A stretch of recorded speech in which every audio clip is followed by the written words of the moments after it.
Imagine करो एक गरीब लड़का एक छोटे से गांव में जो हर दिन 17 घंटे खेतों में काम करता है केवल एक वक्त के खाने के लिए। अब इमेजिन करो कि इसी लड़के ने आगे चल के 1 लाख करोड़ की कार कंपनी बना दी। ये कहानी है Hyundai के फाउंडर चंग जू यंग की।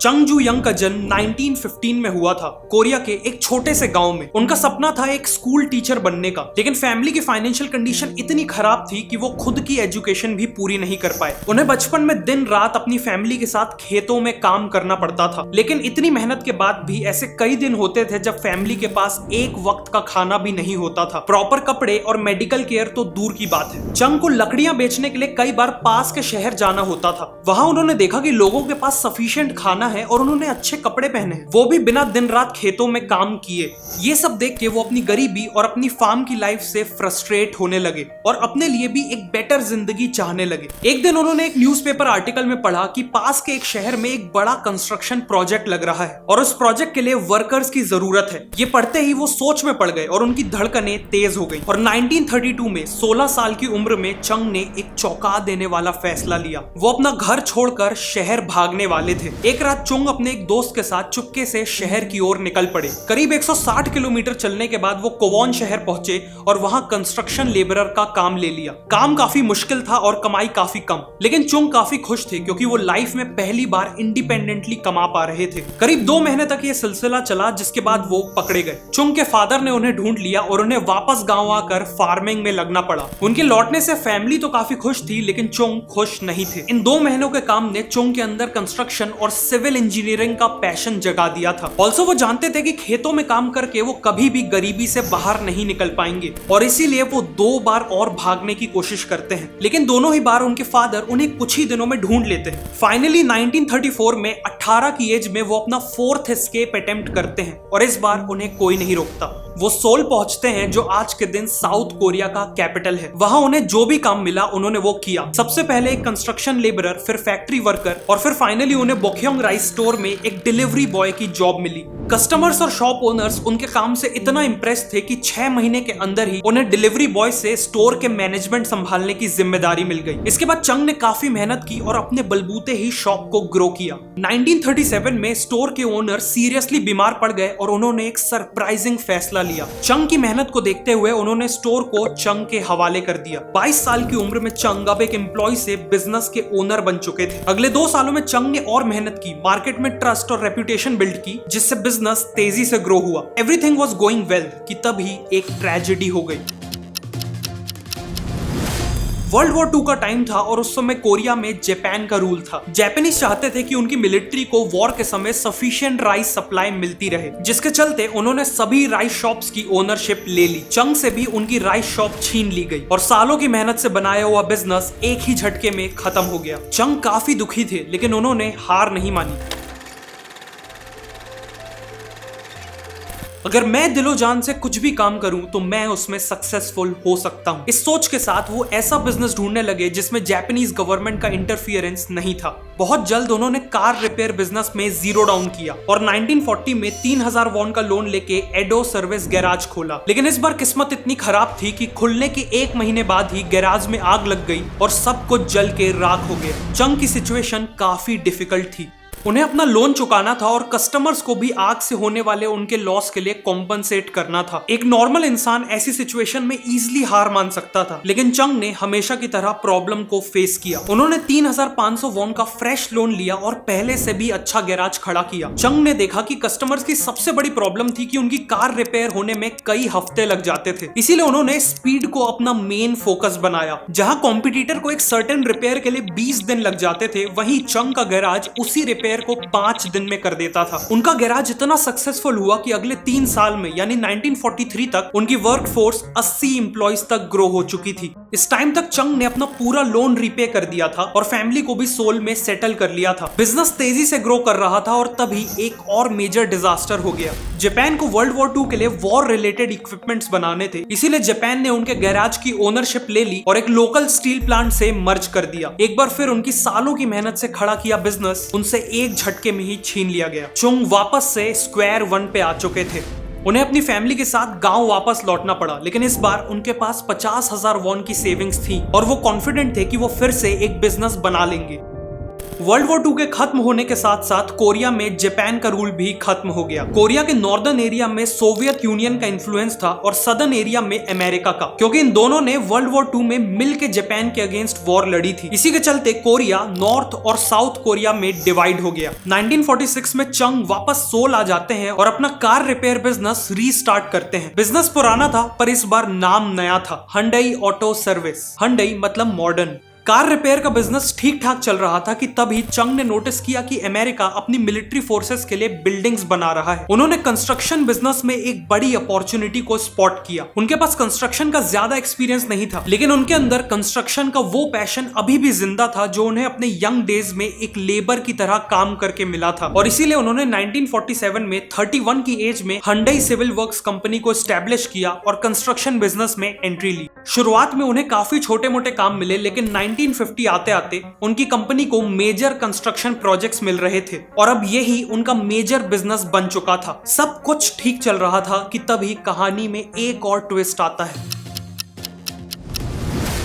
जून 1950 में नॉर्थ कोरिया साउथ कोरिया पे हमला कर देता है। नॉर्थ कोरियन ट्रूप्स सोल के काफी करीब आ चुकी थी, जिस कारण चुंग को अपना पूरा काम छोड़कर अपनी सेविंग्स के साथ पुसन शहर भागना पड़ता है। लेकिन इतने बड़े क्राइसिस के बाद भी चुंग हाथ पे हाथ रखकर नहीं बैठे। इस समय यूएस आर्मी साउथ कोरिया के साथ मिलकर नॉर्थ कोरियन आर्मी से लड़ रही थी और उन्हें टेंट्स, वेयर हाउसेस और आर्मी हेडक्वार्टर्स की जरूरत थी। चंग ने ऑब्जर्व किया कि अमेरिकन के पास पैसों की कमी नहीं थी, उन्हें बस रिलायबल और टाइमली डिलीवरी चाहिए थी और चंग ने अमेरिकन को वही दिया। उन्होंने एक छोटी सी टीम से वापस शुरुआत की और कैन डू मोटो अपनाया। मतलब अगर प्राइस सही है तो वो कोई भी कंस्ट्रक्शन प्रोजेक्ट लेने को तैयार थे। वॉर चल रही थी और ऐसे में उन्हें कई प्रॉब्लम्स आई, कई बार लॉसेस भी हुए, लेकिन एक बार जबान देने के बाद उन्होंने कभी भी किसी प्रोजेक्ट को बीच में नहीं छोड़ा। उनकी इसी रिलायबिलिटी के कारण उनकी अमेरिकन से काफी स्ट्रॉन्ग रिलेशनशिप डेवलप हो गई। 1952 में वॉर तो खत्म हो गई, लेकिन चंग को फिर भी अमेरिकन से कॉन्ट्रैक्ट्स मिलते रहे और बाद में साउथ कोरियन गवर्नमेंट ने भी कंट्री को रीबिल्ड करने के लिए ब्रिजेस, डैम्स और रोड्स को तेजी से बिल्ड करना चालू किया। इन सब में हंडई ने मेजर रोल प्ले किया और बिजनेस में एक्सपोनेंशियल ग्रोथ देखी। साउथ कोरिया का सबसे बड़ा डैम सोयंग डैम और उनका सबसे इंपॉर्टेंट एक्सप्रेसवे क्योंगबू एक्सप्रेसवे हंडई ने ही बनाया है। 1960s में चंग अपने अर्ली 50s में पहुंच चुके थे और एक सक्सेसफुल कंस्ट्रक्शन कंपनी के मालिक थे, बट वो इससे सेटिस्फाइड नहीं थे। चंग हजारों किलोमीटर की रोड्स बना चुके थे और अब बारी थी उन रोड्स में चलने वाली कार्स बनाने का। 1967 में चंग ने एस्टेब्लिश की हंडई मोटर कंपनी और 1968 में फोर्ड के साथ एक डील की जिसमें वो फोर्ड की कोर्टिना कार्स को असेंबल करने वाले थे। 2 साल तक ये जॉइंट वेंचर सक्सेसफुली चला, जिसके बाद दोनों कंपनीज के बीच में कॉन्फ्लिक्ट्स डेवलप होने लगे। फोर्ड नहीं चाहता था कि हंडई अपनी खुद की कार बनाए और इसीलिए 1973 में चंग ने ये पार्टनरशिप खत्म कर दी और इमीडिएटली नए पार्टनर्स ढूंढने लगे। उन्होंने मैन्युफैक्चरिंग की टेक्नोलॉजी के लिए जनरल मोटर्स और फोक्सवैगन जैसी कंपनी से डील करने की कोशिश की, लेकिन सब ने मना कर दिया। फाइनली उसी साल उन्होंने जापान की मित्सुबिशी मोटर्स से एग्रीमेंट किया। मित्सुबिशी हंडई को कार्स बनाने की टेक्नोलॉजी देने के लिए तैयार हो गया था। बेस्ट पार्ट वाज कि इस डील में हंडई अपनी ब्रांडिंग और अपने दिए नाम के साथ कार बेच सकता था। उसी दौरान साउथ कोरियन गवर्नमेंट ने भी ऑटोमोबाइल कंपनीज के लिए एक आदेश निकाला कि उन्हें एक सिटीजन्स कार बनानी है, एक ऐसी कार जो अफोर्डेबल और रिलायबल हो और उसमें केवल साउथ कोरिया में बने पार्ट्स ही यूज हो। 1976 में चंग ने एक नया प्लांट सेटअप किया और हंडई ने बनाई साउथ कोरिया की first ever mass produced car Hyundai pony.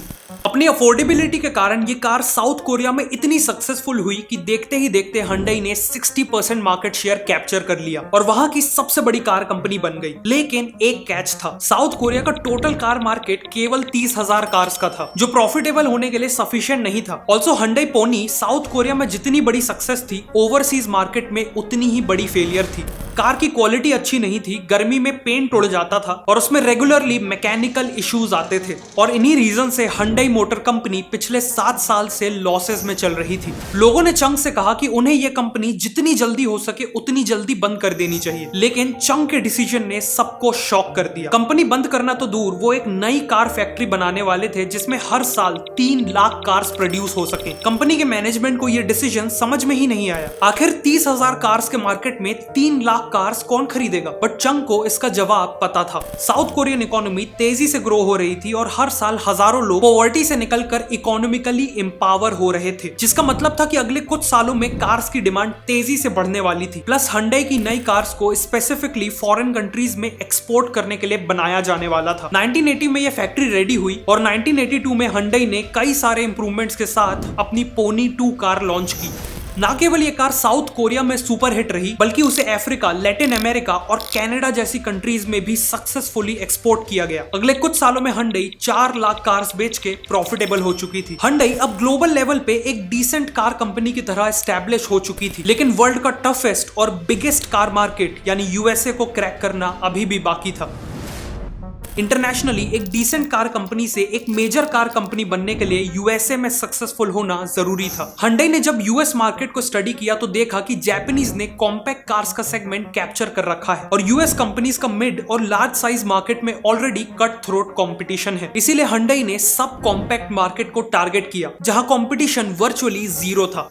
साथ में Hyundai ने देखा कि यूएसए में सेकंड हैंड कार्स का मार्केट बहुत बड़ा था। उन्होंने इन्हीं कस्टमर्स को सेकंड हैंड कार के प्राइस पे अपनी नई Hyundai एक्सेल ऑफर की, वो भी 5 साल की वारंटी के साथ। इस स्ट्रेटेजी ने यूएस के कार मार्केट को हिला के रख दिया। Second hand car buyers instantly Hyundai Excel में शिफ्ट हो गए। 1986 में Hyundai ने यूएसए में करीब 1,70,000 एक्सेल्स बेची और 1987 में करीब 2,60,000। इन दोनों ही साल Hyundai एक्सेल यूएसए की टॉप सेलिंग इंपोर्टेड कार बन गई। यूएस मार्केट में तब तक इतनी बड़ी इनिशियल सक्सेस किसी और कार कंपनी ने नहीं देखी थी और इसी के साथ Hyundai ग्लोबल लेवल पे एक मेजर कार कंपनी की तरह एस्टैब्लिश हो गई। उसी साल 72 की एज में चंग ने Hyundai से रिटायरमेंट ले ली और ऑनररी चेयरमैन का टाइटल ले लिया, जिसके बाद उनके भाई और बेटों ने कंपनी की कमान संभाली और पहले जैसी ही डिटर्मिनेशन के साथ कंपनी को चलाया। Hyundai आज वर्ल्ड की 3rd बिगेस्ट कार कंपनी है और केवल 2022 में उन्होंने करीब 40 लाख कार्स बेची थी। वैसे तो Hyundai ग्लोबली केवल अपने कार बिजनेस के लिए जानी जाती है, लेकिन बहुत कम लोगों को पता है कि Hyundai ग्रुप में टोटल 42 अलग अलग कंपनीज हैं, जैसे Hyundai elevator, Hyundai information technology और Hyundai हेवी इंडस्ट्रीज, जो दुनिया की सबसे बड़ी शिप बिल्डिंग कंपनी है। और Hyundai के ही कारण साउथ कोरिया आज जापान को पीछे करके दुनिया की सबसे ज्यादा शिप्स बनाने वाली कंट्री बन पाई है। साउथ कोरिया के लिए Hyundai एक नॉर्मल कंपनी नहीं है। Hyundai एक इंस्टीट्यूशन है जिसने कंट्री को रीबिल्ड किया, हजारों जॉब्स क्रिएट की और साउथ कोरिया को ग्लोबल रिकॉग्निशन दिलवाया। और इन सब की शुरुआत की गांव के एक ऐसे लड़के ने जिसके पास फूड, एजुकेशन, हेल्थ केयर जैसी बेसिक फैसिलिटीज तक नहीं थी, लेकिन उसके पास था इमेंस पैशन, एक विजन और सबसे important a desire for better. अगर आप जानना चाहते हैं कि कैसे एक गलत स्विच प्रेस करने से पूरा प्लेन क्रैश हो गया तो इस वीडियो पे क्लिक करिए।